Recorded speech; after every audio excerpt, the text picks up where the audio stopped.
नाभि चेक करने का सबसे पहला तरीका पेशेंट के दोनों हाथों को पकड़ना है और ये वाली जो रेखाएं हैं सबसे पहले इनको मिलाना, फिर ये बीच वाली रेखाएं मिलनी चाहिए, ऐसे ही उंगलियों की रेखाएं मिलनी चाहिए।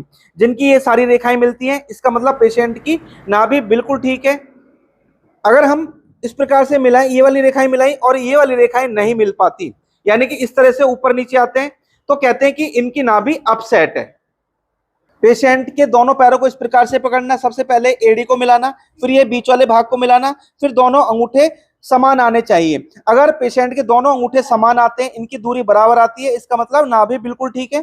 कई बार हमने नीचे से एड़ी मिलाई लेकिन इन अंगूठों में अंतर आता है, इसका मतलब पेशेंट की नाभि अपनी जगह से हटी हुई है। अपनी सारी उंगलियों को इकट्ठा करके नाभि के सेंटर में रखना है और हमें एक लपडप लपडप साउंड सुनाई देता है, इसका मतलब नाभि बिल्कुल ठीक है। अगर ये साउंड हमें सुनाई नहीं देता, इसका मतलब इनकी नाभि अपसेट है। अगर ये साउंड ऊपर सुनाई दे तो नाभि ऊपर गई है, यानी कि उन्हें कब्ज हो सकती है। नीचे जाए तो उनको लूज मोशन, ऐसे दाएं बाएं हो तो गैस एसिडिटी। हमको एक धागा लेना है, धागे का एक छोर नाभि के सेंटर में रखना है और उस दूसरे छोर को नाभि तक लेकर जाना है, नाभि से निप्पल तक लेकर जाना है। अगर उसकी दूरी इतनी है तो ऐसे ही दूसरे निप्पल की दूरी भी बराबर आनी चाहिए, इसका मतलब पेशेंट की नाभि बिल्कुल ठीक है। अगर इस निप्पल की दूरी इतनी आती है और इसकी दूरी कम आती है तो कई बार देखा गया है कि बहुत अंतर आता है, इस आधार पर हम कहते हैं कि इनकी नाभि अपनी